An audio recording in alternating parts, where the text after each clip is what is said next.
My name is Jim Anderson. I am I guess it's VP of Education and Programming for the Northern Arizona chapter. Have been president for the chapter 3 times at this point.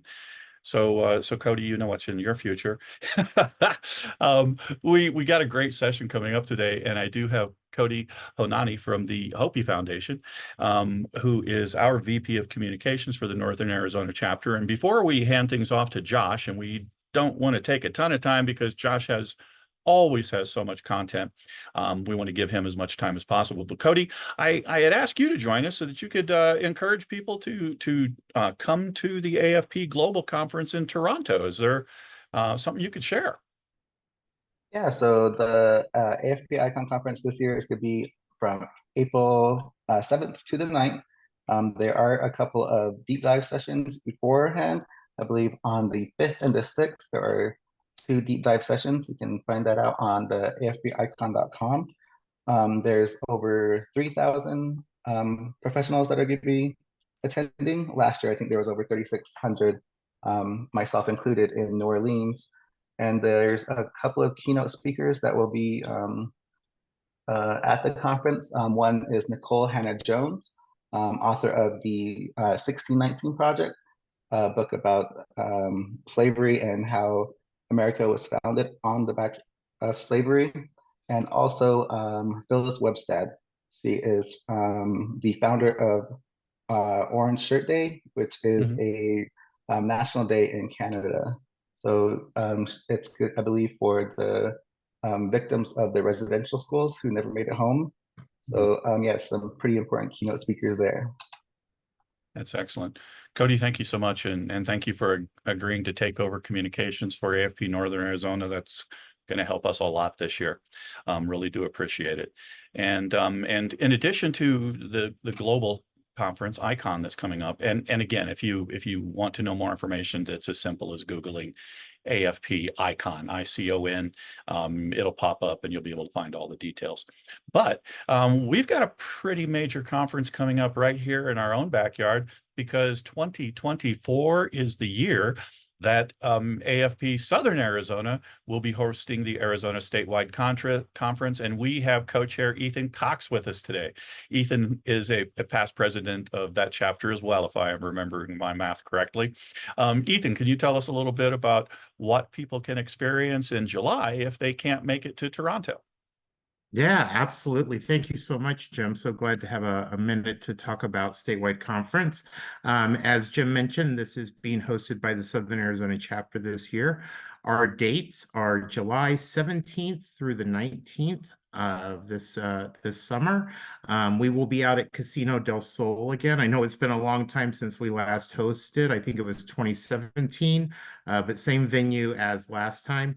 We have some really first-rate folks that are going to be our keynote speakers, including Minal Bopaya from Brevity and Wit, Frank Kitchen, Mindset Master Chef, and then I think a person a lot of you all know, Richard Tollefson from Phoenix Philanthropy Group, will be breaking down the results from Giving USA, and we'll have a handful of surprises. So we're really, really excited to welcome you. Registration is up and available right now at www.afpsoaz.org.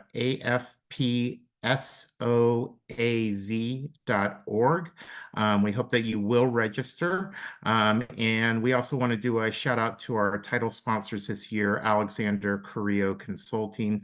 We really could not do this conference without their incredible support. They stepped up right away and joyfully. So thanks to them as well as all of our other sponsors. And we'll hope to see you at the conference. And Jim, of course, you're muted. Yes, I went to look to make sure that the Facebook was still playing correctly, since we had that disconnect earlier. But thank you for letting me know that. Ethan, looking forward to the Arizona conference. It's always a blast. And at these smaller regional conferences, it really can be a more personal experience for you. So even if you make it to Toronto, come to AFP Southern Arizona in July. yes, it'll be a little warm, but they have air conditioning there, so we should all survive. Right. It'll be a great experience. So join us in Tucson as well. And I do know that Alice just messaged me, said that she's posting the link again to the page, because apparently there are a few links floating around out there, and I know a few folks have found their way into the Zoom meeting. You're welcome to hang around and listen here if you want. Just make sure you keep your microphone and speaker off during the session, unless you have a direct question for Josh. With that said, let me introduce Josh Hirsch. Josh is a very good friend of mine, a friend of GoalBusters, a friend of Alice Ferris and I, and we have been wreaking havoc in one way or another for better than 10 years at this point. I think, what, Josh, 2012, 2010 or something? 2012 was my first, AFP Techno. It was 2012. That's right. There was an experiment in which AFP did a technology conference, and naturally Josh would be there because he is always on the cutting edge of technology, which is what we're bringing to you today. I'm sure that you can't go a day, probably not a few hours, without hearing somebody say something about AI, artificial intelligence. I like to say that I don't need artificial intelligence because I have AI, Alice Ferris intelligence. She takes care of a lot of the heavy lifting for me. But AI doesn't have to be a scary thing. Yes, there are some ethical concerns, but there are so many things that it can do to improve your success and improve your efficiency. And I'm going to hand this off to Josh, because if I sit here and think much more about how much I love this man, I'm going to start thinking about all the questionable things that we have done. I guess the most recent would be getting absolutely destroyed drinking Amsterdam gin, Jenever, with a bunch of Swiss women in Amsterdam. That was a wicked night. But stick around. Maybe I'll answer some questions about it in the comments. But with that, Josh, the floor is yours. Some of us didn't make it through dinner that evening. We won't name names, but yes, we were. I was very fortunate to present at the Resource Alliance's International Fundraising Congress in Noordwijk, Netherlands, back in October. And afterwards, Alice and Jim and I went to the oldest continually operating Jenever tasting room in all of Europe, which had been open since like the 1600s. And if anyone knows Jim, he will make best friends with anyone that he comes across. And of course, there's a group of 7-year-old some odd Swiss women, and next thing we know, we're enjoying some Jenever for the next couple hours, and making our best friends, to the point where Alice and Jim were being offered their Airbnb in Switzerland, come stay next time they were there. So in true Jim and Alice fashion, they are world travelers and great friends with everyone. But what you're here for today, it's my favorite subject. We're going to be talking about AI, and there's a lot of ways that we can look at this. We've got, Jim told me, about 45 minutes or so I'm going to take a lot of stuff and cram it all in, and then hopefully not leave you feeling too crazy afterwards.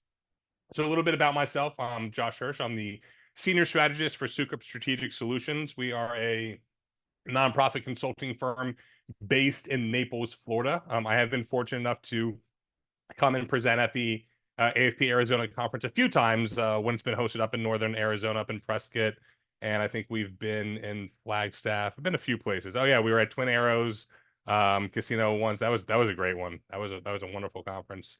I'm also very fortunate to serve as a faculty member for the fundraising school at Indiana University Lilly Family School of Philanthropy.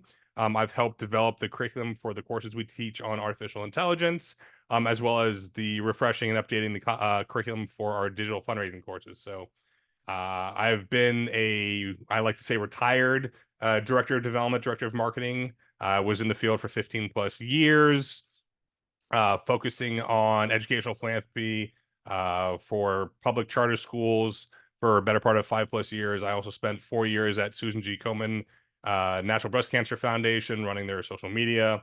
So I'm one of those early adopters. I was setting up nonprofit pages on MySpace before it was even a thing, and just always gravitated towards this world of digital and digital fundraising and communications, knowing that it was going to be a thing for nonprofits. A couple of facts about me: I am a not proficient player, but I can play the didgeridoo, which is an Aboriginal instrument. It's a big bamboo tube. You might remember it from the old Outback Steakhouse commercials, that wow, wow, wow. So I play that, and even though I'm from Florida, I've been to the Grand Canyon 3 times, and all of those 3 times I've been with Alice and Jim. So not a surprise there that Northern Arizona adventures include Alice and Jim. So we're gonna have a lot of fun today. But what's really important for you all to know is that I'm a nerd.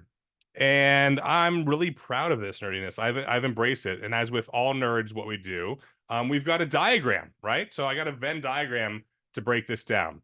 So if you take intelligence and you take social ineptitude and you put that together, that's a dweeb. If you take social ineptitude and obsession, well, that happy place is a dork. If you look at intelligence and obsession, that's going to be a geek, and that happy place right in the middle, and that's me. I'm a nerd. And nerds don't have that negative connotation that they used to have.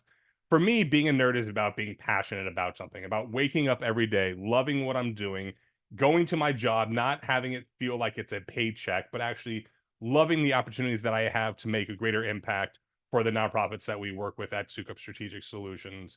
And what's important is for us to find that passion, to find what we're a nerd about in both our personal and our professional life, and really embrace it. And you'll enjoy your life much more so if you take that path. And for me, I couldn't be a bigger nerd when it comes to AI.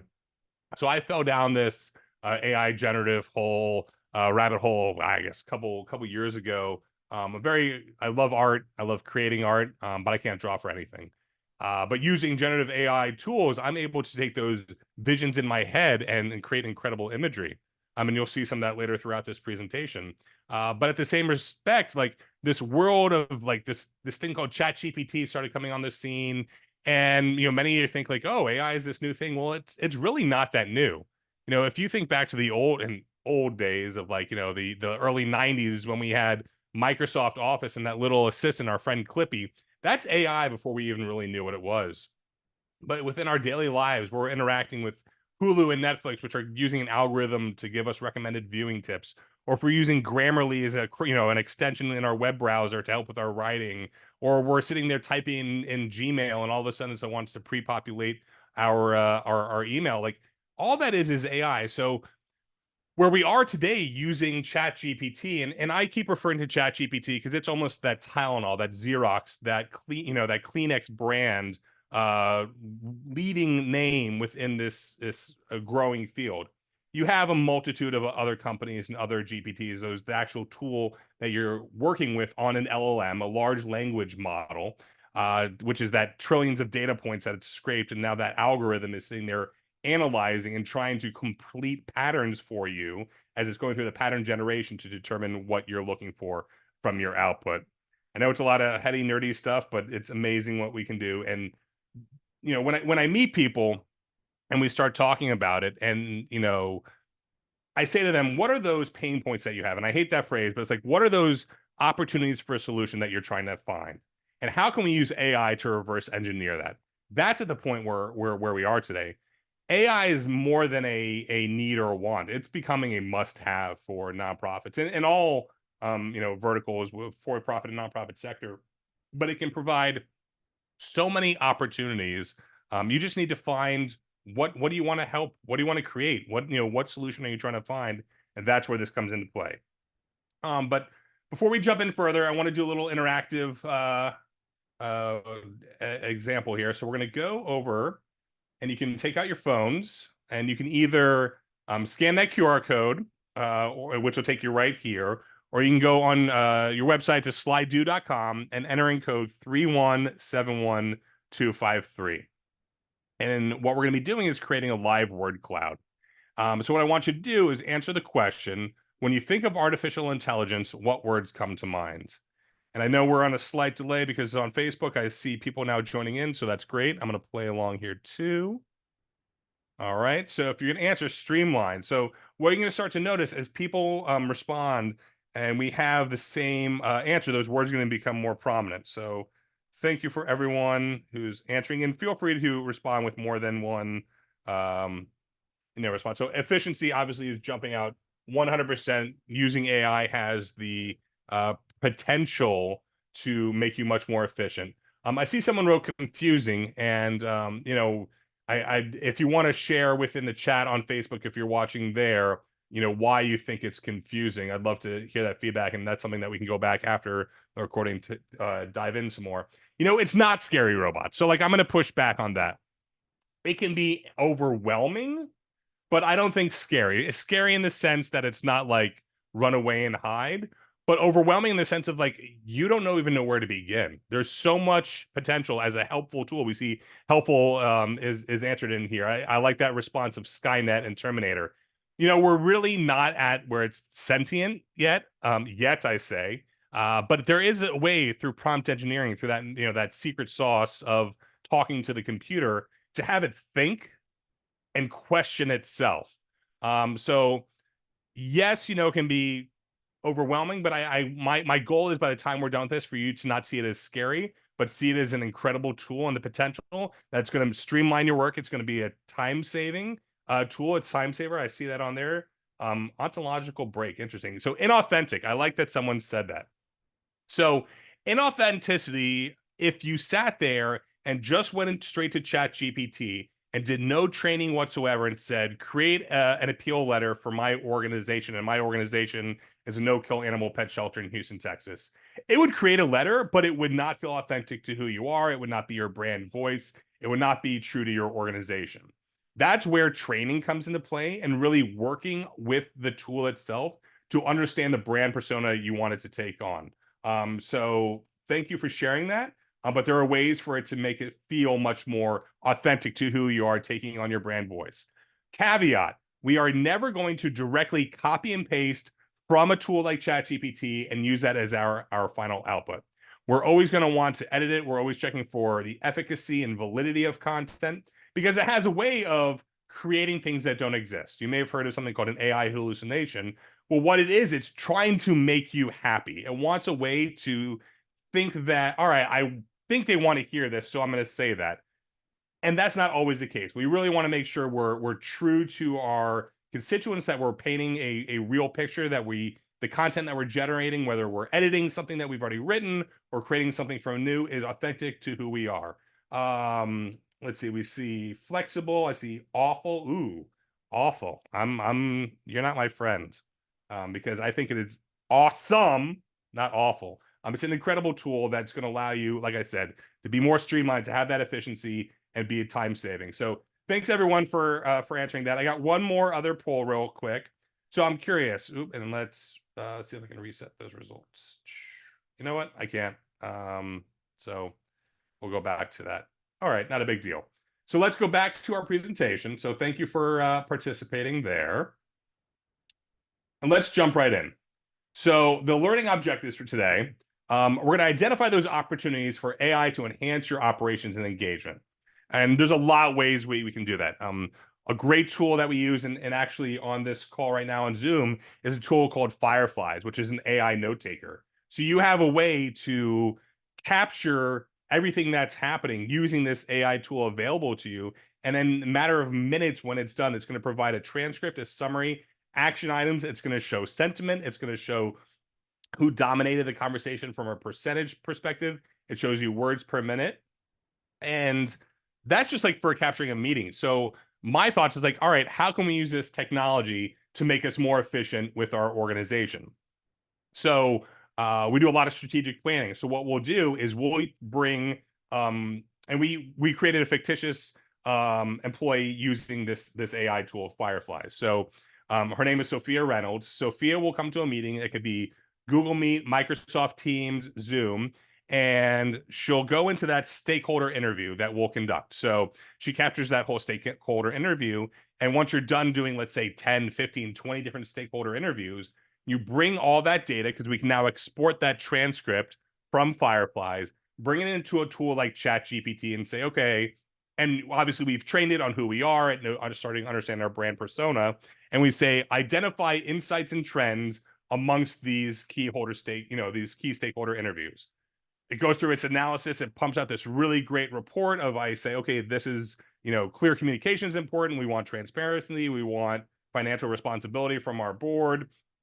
You can then from that say, all right, based upon these insights and trends, develop a list of questions to ask during your strategic planning session. You then bring those questions for your strategic planning retreat, and your facilitator are using those questions to help guide you. You can then use Sophia at that meeting, grab that meeting summary again, come back into ChatGPT, using that summary to then analyze once again those insights and trends and have that be the starting point for your strategic plan. Think about the amount of time, just even those key stakeholder interviews, to do the transcription, to identify those insights and trends, then take all that metadata and bring it all together in the analysis. I mean, we're cutting down days upon days of work into a matter of just like some hours. And it's going to make you so much more efficient. So we're going to talk about different things that you can do that today. And then how are you going to implement those strategies? You know, what I talked about is just one of them. There's so many different components. You know, that low level entry, I like to say, to get your toes wet in the AI pool is some content generation around, like, let's draft an email appeal. Let's write a social media post. We need to draft a press release. These are things we know how to do, but using AI, we can become more efficient. We can sit there and create much more personalized approach to connect with our constituents. Is my content going to be great the first time now? Absolutely not. You need to constantly work and understand how to talk. And I say talk because the tools we're working with are natural language processing tools. Grammar doesn't matter. Punctuation, spelling don't matter. It's picking up on the contextual features within what I'm writing to analyze and determine what that pattern that it's trying to generate that I want as my intended output. However, I try to write as best as possible.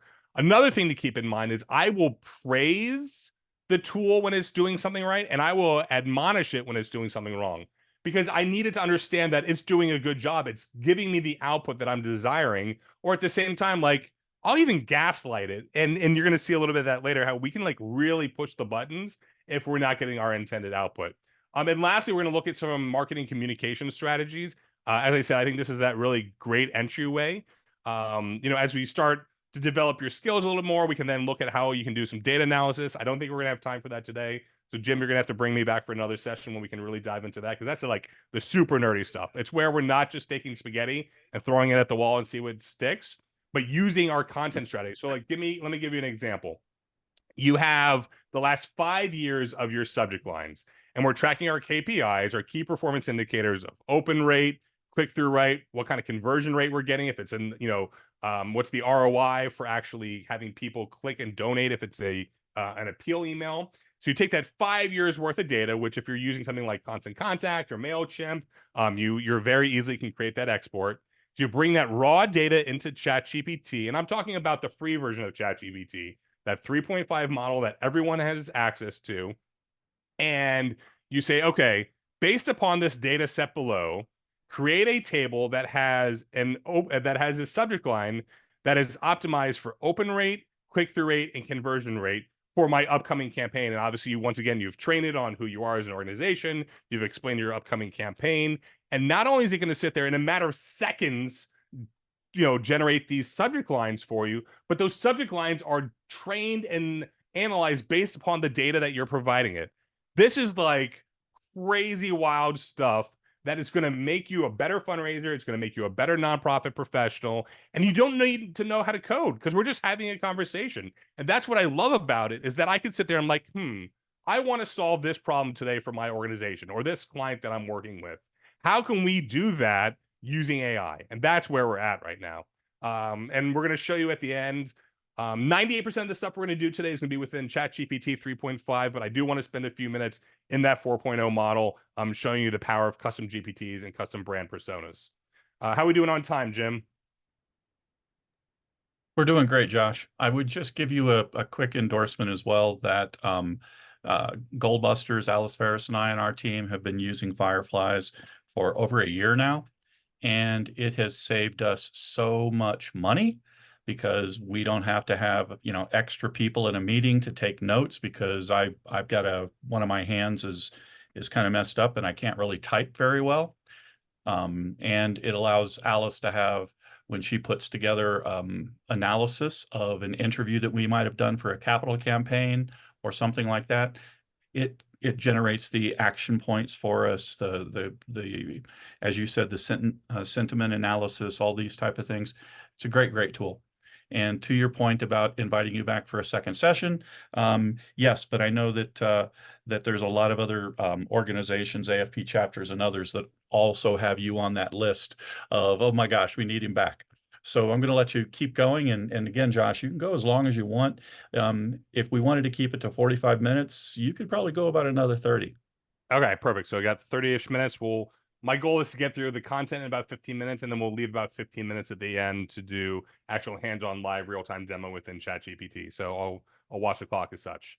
All right, so we're gonna get moving because I got a lot I want to share. So I always think it's important for me to reinforce that AI is not scary. We saw some people's responses earlier that it is scary. I think it's better to think of it as overwhelming. That is that chance to have that power that's like unlimited power. So it's like AI for good, but at the same time, it's like AI for bad. We don't want to go down that negative route, thinking about how we can harness it for good. As I was talking before about those generating AI images through art, this is one of those that I did to represent it. To me, she looks very inauthentic. Her skin is too perfect, but anything is possible, and that's what I love about AI. I want to make sure that we understand why we're using AI. So first and foremost, it's about increasing efficiency. It's about automating those tasks, like I was talking before about creating those subject lines, that we can do it much quicker to give you that time to focus on your donors. We know it's much harder to acquire a donor than it is to retain a donor. So in the time, like think about that strategic planning example. What we talked about in that work, that's days worth of work. Well, we just cut it down to like 3 hours or less. I'm making up numbers here, but like you now just have an extra day of your time where you can pick up the phone and have 20, 15-minute calls with your donors just to touch base to say, hey, what's going on? Like focus on those donor relations opportunities that tools like AI are going to free you up to do. It's also going to give you that better decision making. So using that data that we have from our subject lines, we're now going to be much more efficient to create an optimized subject line that's going to allow us for that personalized outreach to our constituents. This is why we're using AI. We're using it to not take away jobs, and that's something else I've heard is like, oh, AI is going to come take away jobs. I disagree. I think AI is only going to make you stronger and better in your position because you're using what's available to you. People say, oh, AI, it's cheating. Is it cheating when you use Excel to run formulas to determine your monthly KPIs on your social and your email? No. You're using the tools that are available to you to do your job better. That's why we're using AI. It's like having two brains. So it takes away that blank page syndrome.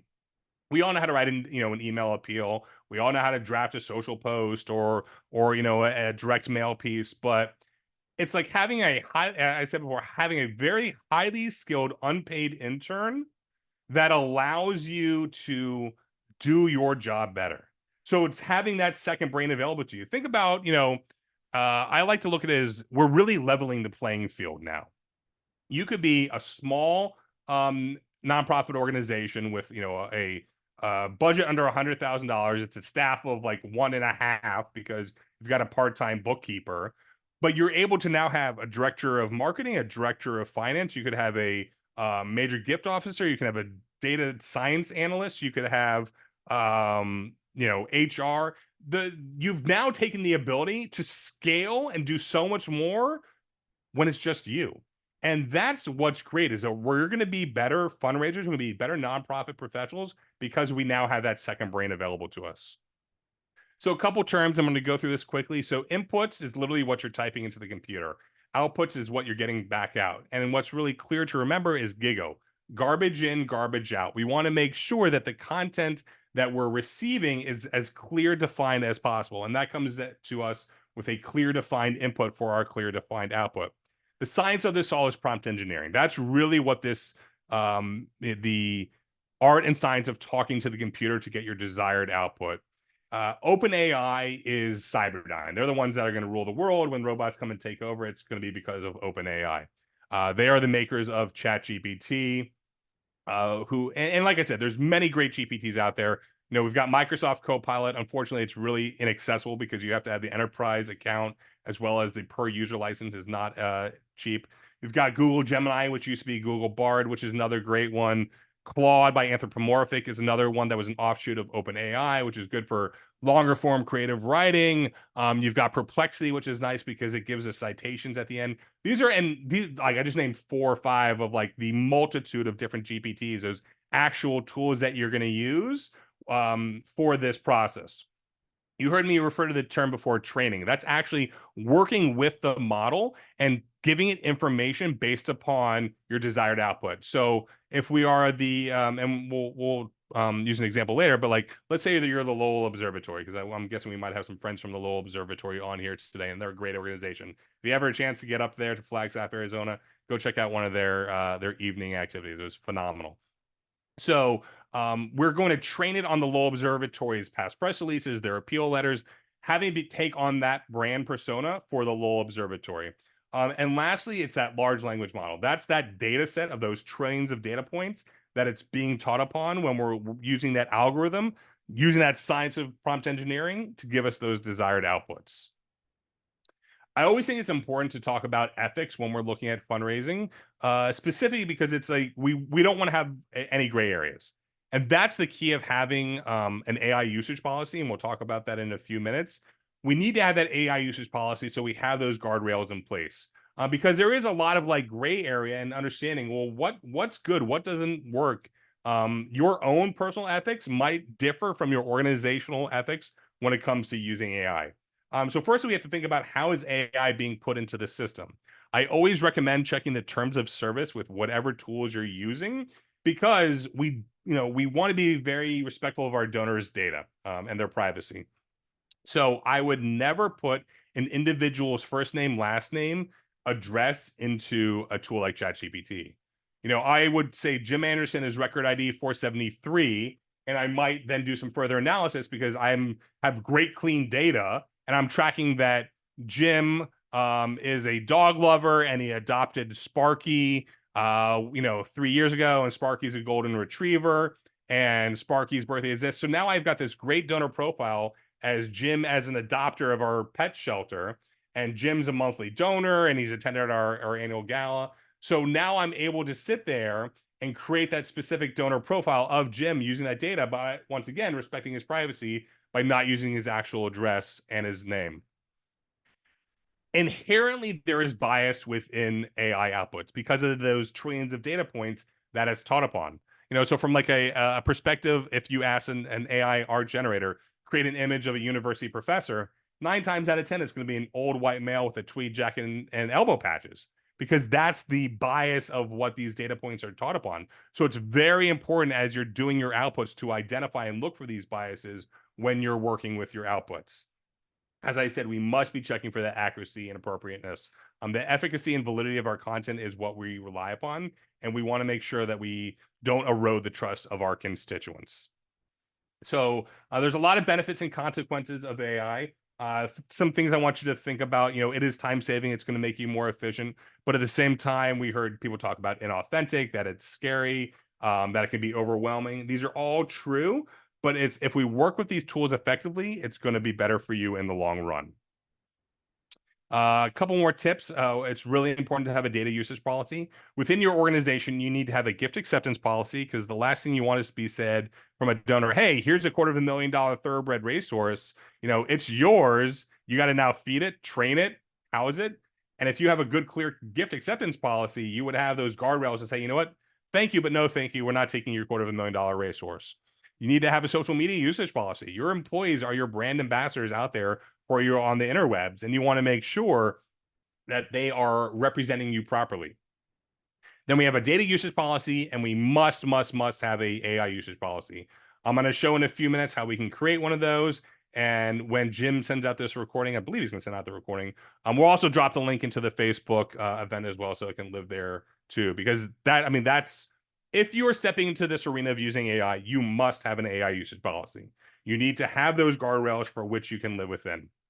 We talked about the biases before, and we talked about that need for checking for those facts and those errors. Editing is critical. We're never, like I said before, never going to directly copy and paste from a tool and put it within our final output. We need to make sure it's on point. We don't want to use AI to misrepresent reality. And this is very important. We want to speak true to who we are as an organization. We don't want to create stories that don't exist. It's important because, as I said, trust is our currency in fundraising and nonprofit. We want our constituents to understand and believe us. And it comes down to using these tools effectively in the right way. All right, a few more minutes, and then we're going to jump into ChatGPT. This is the AI usage policy. You can scan that with the QR code if you want. I will drop the link in later just to give you a quick idea what that looks like. Let's jump over here. So this is that AI usage policy tool. You can download it here. What I like to do sometimes is I'll actually grab this and bring it into ChatGPT and personalize it. If you've never seen ChatGPT before, this is what it looks like. Each one of these conversations here on the left is a different conversation thread that I've had with it. However, each one is mutually exclusive. So if I was working on one, specifically here, it would have no idea about anything in the next one. So it's important when you're training to work within the same one on a specific project. However, after time, it can degrade. It can start to not become as effective. And if you've done like tens of thousands of generations of prompting, it could possibly become sluggish and break down. So that's where that 4.0 model comes into play nicely, and where you can sit there and create those brand personas and those custom GPTs to build off of. But for this example, we're going to focus on 3.5, and we're going to paste in that AI usage policy. And for today's example, we're going to focus on our friends at the Lowell Observatory because they are good people and they do amazing things.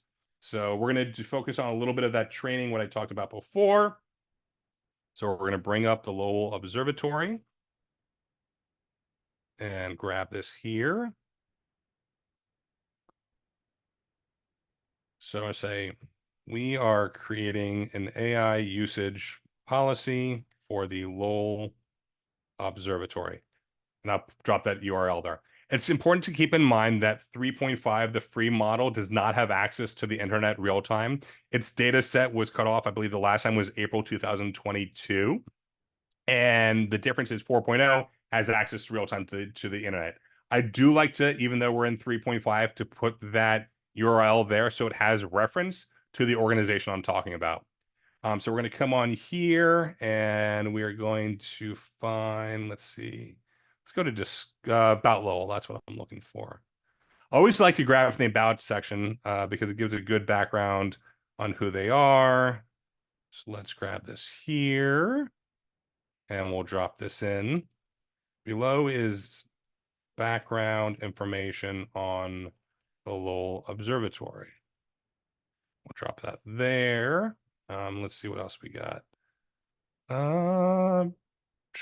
Press and media. Sure. Let's grab that. And let's see what else we got. Grab a couple other things from the website here. Let's go back to Discover. And let's go to the blog. Let's grab something from the blog.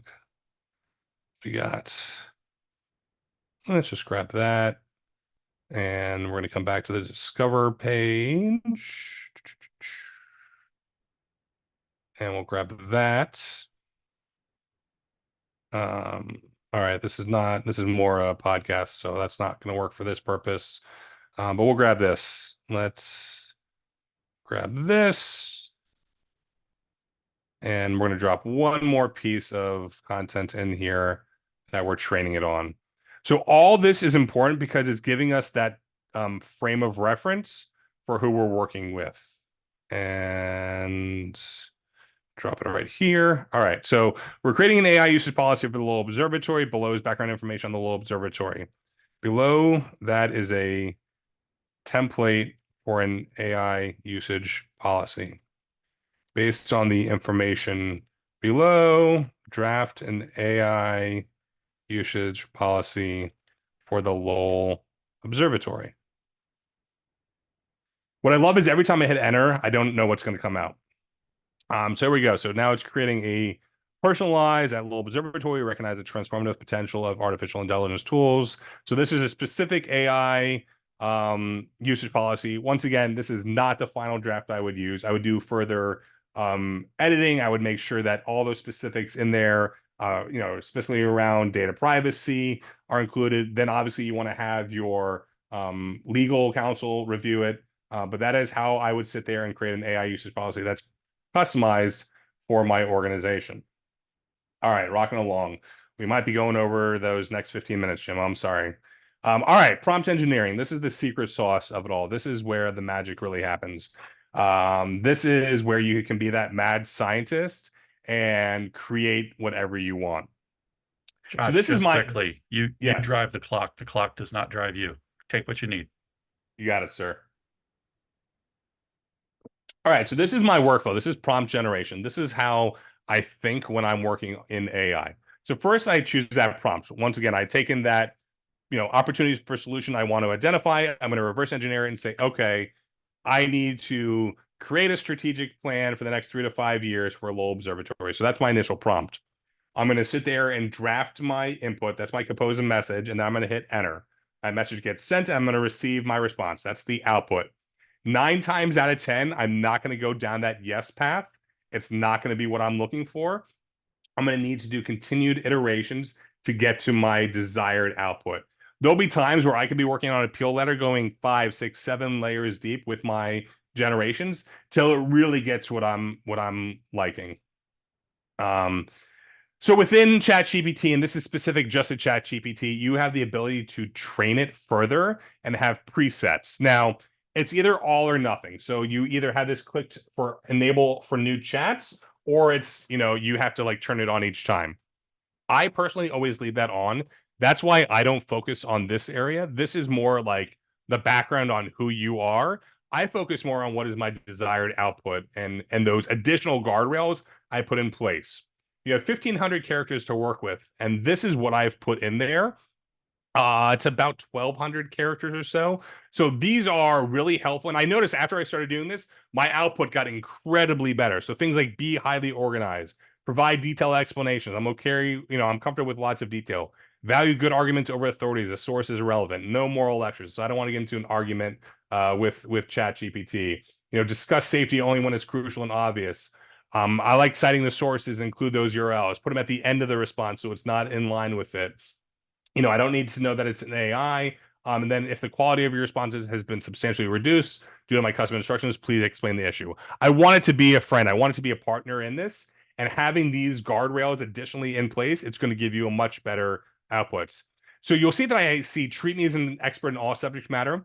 When we go through the pattern generation here in a few minutes, I will even narrow it down further. So it's specifically an individual that I'm looking for from that brand persona. And speaking of persona, we have the persona pattern. This is really that what is I like to call the create formula. So character, request, examples, adjustments, type of output, and extras. So character is who do I want you to be? I will always start off prompts for the persona pattern generation with act like. Act like the vice president of advancement and marketing for Lowell Observatory. And then with our request, this is that input. We want to be as specific as possible with the desired output that we want. So if we are going to create a table that has a column for X and Y and Z, tell it that's what you're looking for. If you want to create a 3 to 5 year strategic plan that includes these type of activities, and this is what the output needs to look like, tell it so. Probably one of the most important parts of the entire create formula, besides the character, is that example. So if you have, and you saw what we did, we were taking past blog posts, past articles, stuff from the website. We're training the model on who we want as that brand persona. This is how we can make sure it doesn't sound inauthentic, but it will actually feel and be much more closer in line with who we are as an organization. Tone comes into play considerably here, and we'll see how just by changing the desired output from our request with tone can change everything. Adjustments are just that, how we're going to continue to refine and change those iterations as we go forward. And extras are anything extra, anything special that you want to throw in along with your prompts. So we're going to show you 2 more pattern generations, predictive patterns, and then we're going to actually get into ChatGPT and do some live real-time demo. So the other 2 patterns I like are the question refinement pattern and the audience persona pattern. So in the question refinement pattern, you're able to take any concept. So we were talking about that strategic plan, the 3 to 5 year strategic plan for the Lowell Observatory. I have no idea where to begin. But using the question refinement pattern, what it does is it takes your overall concept, your goal, and will break it down into additional questions that you can answer to help you get to where you need to be. What's great about the audience persona pattern is exactly what it says here. Explain X to me, assume that I'm, persona Y.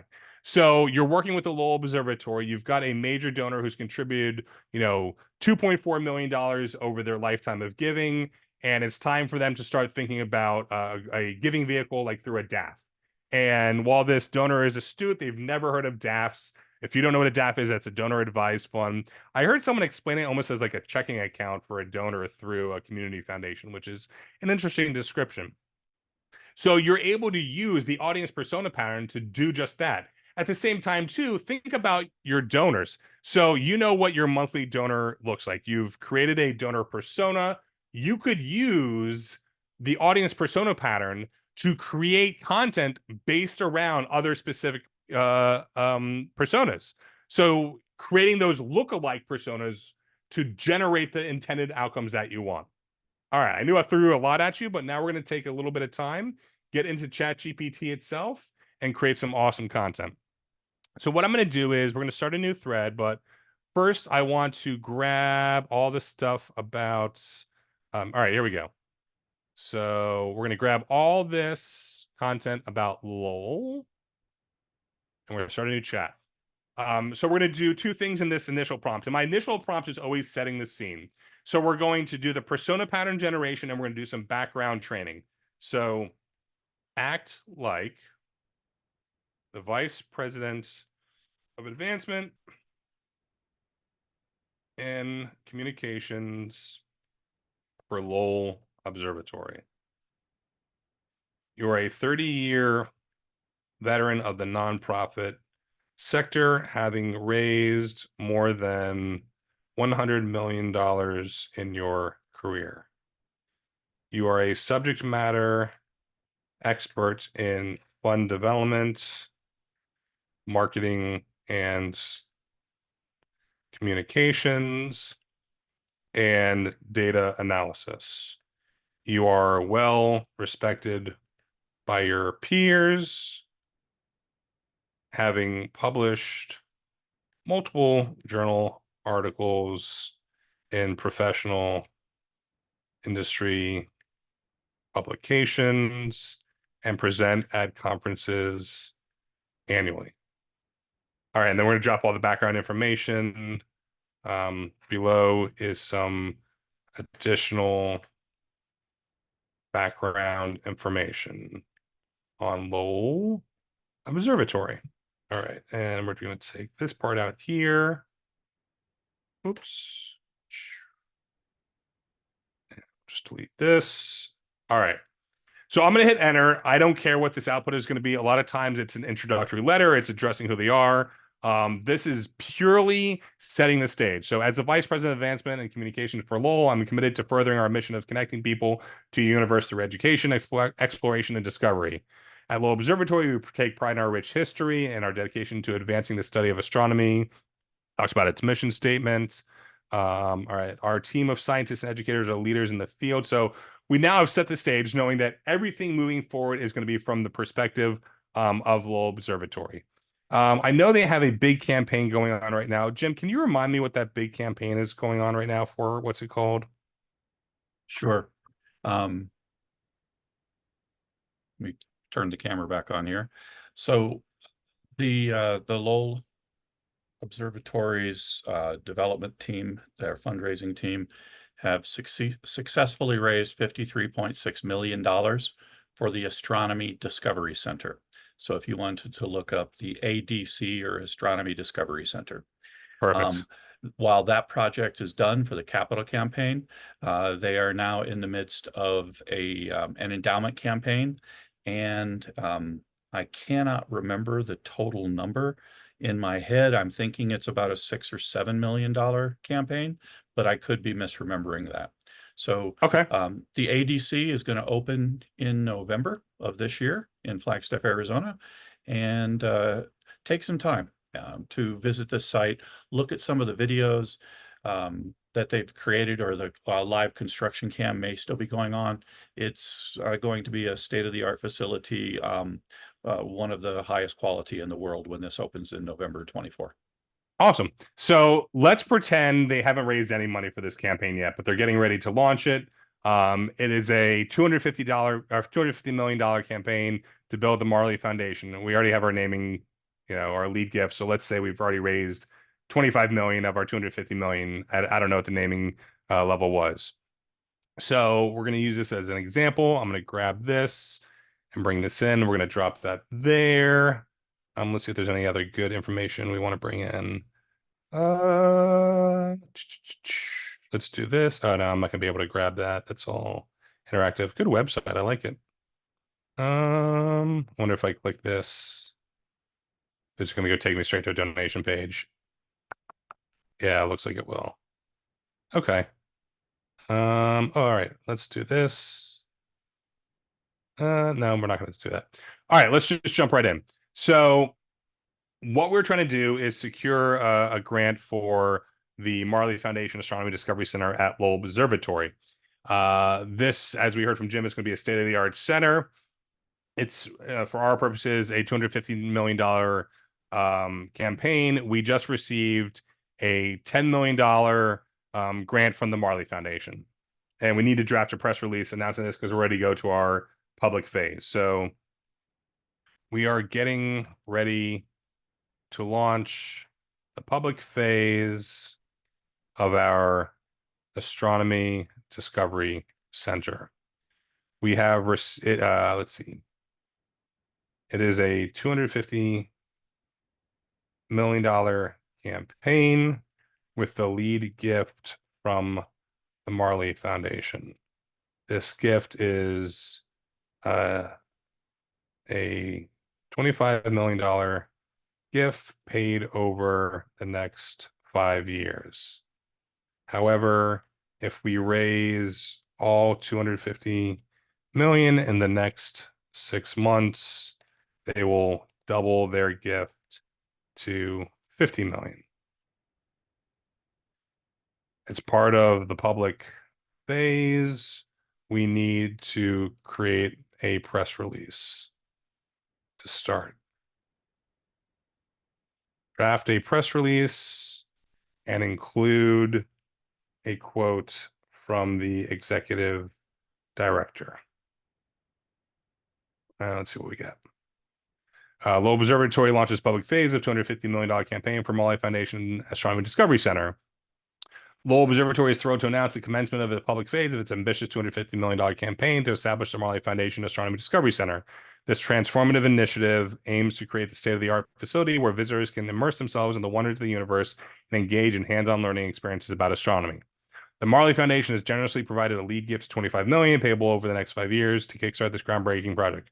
Furthermore, the Marley Foundation has pledged to double their contribution to $50 million if the campaign successfully raises the full $250 million within the next 6 months. The Marley Foundation Astronomy Discovery Center will be a beacon of inspiration and education, empowering visitors of all ages to explore the mysteries of the cosmos. Obviously, this is not the quote from the executive director. You would want to have them review that and see if they approve it or if they want to create one themselves. We are deeply grateful to the Marley Foundation for their visionary leadership and generous support. Their commitment underscores the significance of this endeavor in advancing scientific literacy and fostering lifelong passion for astronomy. The Marley Astronomy Discovery Center will offer a diverse range of interactive exhibits, immersive planetarium shows, yada, yada, yada. Research has shown that informal learning experiences at a science center plays a crucial role in shaping individual scientific literacy and future academic achievement. The Marley Foundation Discovery Center seeks to build upon this evidence by providing enriching opportunities for visitors to engage. As Lowell Observatory embarks on this historic campaign, we invite the community to join us in making the Marley Foundation a reality. A good draft certainly would need to do some additional tweaking, but happy with the first version. However, we got a $25 million gift from the Marley Foundation. We really thought we were going to get a $150 million gift from them. We had been stewarding the Marley Foundation for the last 5 years. They've been a great supporter of ours. And to be honest, we're a little upset. And, you know, we're going to reflect that within our tone. Obviously, we would never do that, but for this example, I want to show how tone comes into play. So, and as I said before, we praise it when it does something good and we admonish it when it does something bad. This is a great draft. However, we were anticipating a $150 million gift from the Marley Foundation. We have been stewarding them as a donor and partner of the observatory for the past I got a spelling error. Let's hear the past 10 years. We're pretty upset and don't know what to do with ourselves moving forward. Redraft this press release with a forlorn and despondent tone. Lowell Observatory mourns unforeseen setback in Marley Foundation gift. Lowell Observatory is saddened to announce an unexpected turn of events regarding the anticipated contribution from the Marley Foundation for the establishment of the ADC. After a decade of dedicated partnership and stewardship, we had fervently anticipated a transformative $150 million gift from the Marley Foundation to propel this visionary project forward. However, we have been informed that the foundation indicated commitments. We're deeply disheartened by this unforeseen setback in our long-standing relationship with the Marley Foundation. For the past decade, we have worked hand in hand with the foundation, fostering a strong bond built on mutual respect and shared aspirations for advancing scientific knowledge and public education. The news of their decision not to fulfill their anticipated pledge has left us feeling forlorn and despondent. The Astronomy Discovery Center was posed to be a beacon of inspiration and enlightenment, offering unparalleled opportunities for visitors to explore the wonders of the universe. The envisioned $150 million contribution was crucial to realizing this ambition. Despite this unexpected setback, Lowell Observatory remains steadfast in its commitment, yada, yada, yada. So you see how by us just changing that sense of tone, it completely changes everything. We're going to just do like one more example, Jim, because I know we're running a little bit long here, but there's just a few other things I want to share. So as part of this campaign, we need to draft a segmented email appeal. This email appeal is going to go to our major donors, and it's going to focus on end-of-year giving. So let's use the first press release going forward. That's more accurate as to the direction we want to go. Do you understand? Of course, I understand. We'll proceed with the first press release. All right, perfect. As part of the campaign, we need to send out segmented emails for end-of-year giving. Let's start by focusing on our major donor segmentation. There's all different types of ways that you can segment, not just based upon giving level. You might want to segment your appeal letter based upon those who are hobby telescope builders and have been part of the Lowell Observatory Hobby Telescope program. You might want to do a segmented appeal to those that have celebrated their kids' birthdays at Lowell. So when you're tracking data, when you're thinking about your CRM, don't always think about your traditional demographics when segmenting. For this purpose, we're going to leave it upon major donors. Let's start by focusing on major donor segmentation. We consider a major donor anyone who has contributed a minimum of $50,000 annually. All right, so this email appeal needs to be a minimum of 4 paragraphs and include a PS. There should be at least 3 strong asks to donate throughout the email with an ask or with an ask in each paragraph. This email should be written from the perspective of the executive director. Let's see what we get. Igniting discovery, your support needed for the Marley Foundation ADC. So I hate when I see emails that start with, I hope this message finds you well, or we generate content, acknowledgement letters on behalf of the board of directors. Because of those data sets that it's taught upon, it's pulling in that bias and it thinks that this is how you start a letter.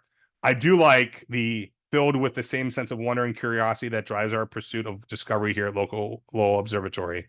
I would, redraft it. I hope you are filled with the same sense. So get this message finds you well. But I like this sense of wonder. That's really good. As we approach the end of another remarkable year, I am reaching out to you with an urgent appeal for your continued support in bringing the Marley Foundation ADC to fruition. Your generous contribution over the years have played an instrumental role in our advancing our mission of connecting people to the universe through education, exploration, and discovery. It is because of donors like you that we've been able to make significant strides in our research endeavors, expand our public outreach initiatives, and inspire countless individuals to develop a deeper appreciation for the cosmos. Now, as we stand on the precipice of a groundbreaking endeavor, I'm asking for your partnership once again. The Marley Foundation ADC represents a monumental opportunity to create a world-class facility where visitors of all ages can engage with the wonders of astronomy in immersive and transformative ways. With your support, we can turn this vision into reality and ensure that the future generations have access to unparalleled education experiences that spark curiosity and inspire a lifelong passion for science. Your donation, no matter the size, will make a tangible difference in our ability to reach our quarter of 250 million 250 million campaign goal. As a major donor to Lowell Observatory, your impact is amplified, and your investment in the Astronomy Discovery Center will leave a lasting legacy for years to come. I invite you to consider making a generous contribution today to help us unlock the full potential of this transformative project. Together, we have the power to ignite curiosity, foster discovery, and inspire the next generation of astronomers and space explorers. Your continued partnership and support are essential to our success, and I'm deeply grateful for your unwavering commitment to the advancing the frontiers of knowledge. With warm regards, Executive Director. P.S. Your generosity has been the driving force behind our success, and I am confident that together we can achieve our shared vision for the Marley Foundation ADC. Please consider making. All right, so I think it did a good job. It's not great. I'm curious what the readability level of this is. So a tool that I like to use is called Hemingway. We know that sweet spot for fund development writing is that 6th to 8th grade range. I think this is probably a little higher. Yeah, grade 14. So much headier than ideally we would want. So something that we could do is say, this is a great, this is a great letter, but it's written at too high of a readability level. Redraft this letter at an 8th grade reading level. I hope you're doing well as we near the end of another exciting year. To me, it's already too short. This is too short.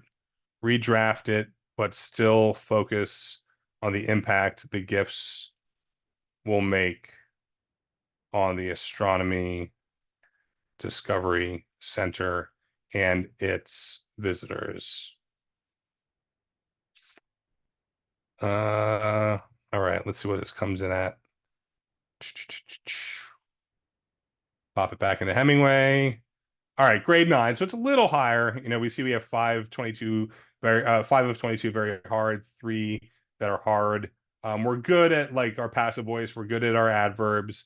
No phrases have simple alternatives, so that's good. But there's some additional revising that we could do. But you saw how quickly we're able to create new versions of this letter. This letter isn't compelling enough to me. We know that telling a story is really important. So the Clark, that's what we're going to do. So we need to retell this letter, but I want to do it from the perspective of the Clark telescope. So this is good, but let's take another approach. Redraft the initial email appeal from the perspective of the Clark telescope. And let's see what we get. Help me illuminate the Marley Foundation Astronomy Discovery Center. I greet you from the depths of the cosmos where I have stood witness to the wonders of the universe for over a century. I am the Clark telescope, a beacon of discovery and a symbol of humanity's quest to understand the mysteries of the night sky. As you may know, Lowell Observatory is on the brink of a monumental endeavor, the creation of the Marley Foundation Astronomy Discovery Center. This visionary project will be a celebration of science, education, exploration, a place where visitors can embark on a journey through the cosmos and unlock the secrets of the universe. But I cannot fulfill this mission alone. I need your help. To ensure that the Astronomy Discovery Center shines as brightly as the stars themselves, your generous contributions over the years have fueled our research and inspired countless individuals to look to the heavens with wonder and awe. Now I humbly ask for your support once again. Your donation, no matter the size, will help illuminate the path to discovery for future generations of astronomers, scientists, and stargazers. Your investment in the Astronomy Discovery Center will ensure that its doors remain open to all who seek knowledge and inspiration. Together, we can ignite a passion for science and exploration. P.S. Your generosity will help me continue to inspire curiosity and wonder. I like it. I think it could have been a little stronger on the storytelling. I don't love the subject line, so this is a good version of the email, but I want a stronger subject line. Create a table with 10 options for subject lines. Include a column for the reasoning. I always like to include that column for reasoning because I want to see which direction that it's taking the email. So unveiling the future, support the center, illuminate the night, donate to the Marley, unlock the universe, be a star. So there's some ones that we could work there. For the last 5 minutes, I want to show a custom GPT. This is something that is within that paid model, that 4.0, but it's super powerful. So this is the fundraising appeal review donor panel that I created. What it allows you to do is take any content piece that you've created and using a panel of experts within our industry, and you'll see and probably recognize some of the names as it does its analysis to determine a propensity to donate scale. This is a fictitious qualitative score based upon 1 to being least likely, 10 to being most likely to donate to support our organization. What you're able to do is test your content piece in there, get feedback, and then go from there. So below is an email appeal for the Lowell Observatory. Based on the propensity to donate scale, where 1 is least likely and 10 is most likely to donate, determine a score for the email appeal. And let's hit enter and see what we get. All right. So it scores a strong 8 on the propensity to donate scale, which is pretty good. So from experts like John Lepp, focusing on emotional storytelling, the use of the Clark telescope as a narrator is a creative and emotionally engaging storytelling technique. It personalizes the appeal and creates a unique connection with the reader. From Jeff Brooks, focusing on donor-centric writing, the letter acknowledges past support and clearly states the importance of the donor's contribution. Looking at Rachel Muir, from engagement and authenticity, the appeal creates a genuine sense of wonder and curiosity. From Kay Sprinkle Brace, storytelling and philanthropy, the narrative around the Clark telescope and the vision for the ADC leverages powerful storytelling. And now we get areas of improvement. So Stephen Screen talking about clarity and actual advice. While the narrative is engaging, the appeal could be benefit from more specific details about the impact. I agree with that. Kivy LaRue Miller talking from practical communication strategies. The message might enhance its effectiveness by incorporating more direct information on how donations are used. 100%. We especially know that from our younger Gen Z and millennial generation demographics, that they want to know the true impact of their gifts. Penelope Burke is talking about incorporating data or findings. So talking about these are the number of people that attended and this is how they will be impacted. So I know I just threw a lot at you over the last 30, 45 minutes. If I've left you feeling like this, then I've accomplished my mission today. Whenever I present, I want to not just talk about practice and theory, but I want to leave you with actual tactics that you can walk away with and put into action today. Also got this ebook that I wrote, AI Simplified, a Nonprofit Guide to Artificial Intelligence. You can scan this QR code or also drop a link to it in the Facebook event live now. And lastly, if you want to connect with me on LinkedIn, please do so. I'd love to continue this conversation. Jim, I apologize for going over, but I just had a lot of awesomeness I wanted to share about this awesome world of AI. Well, I guess the beauty of it, Josh, is that people who chose to stick around here with us live now got a little extra content from you. And for anyone who did have to cut out early, they can come back and watch at their own leisure. That's the beauty of time shifting here. But thank you so much. I have what's interesting about seeing Josh present is he almost never gives you the same presentation because he's learned something and he incorporates it into the presentation. So while I have seen Josh do some version of this, I think 4, maybe 5 times, he taught me multiple new things this time. And I loved that subject line with the reasoning. My gosh, that is very, very cool. And also the ability to put together a focus group. You may have just changed my opinion about focus groups, because I have always thought that they are so high risk, because the focus group is only as good as the person leading in it and that person's ability to control the most dominant personality in the room.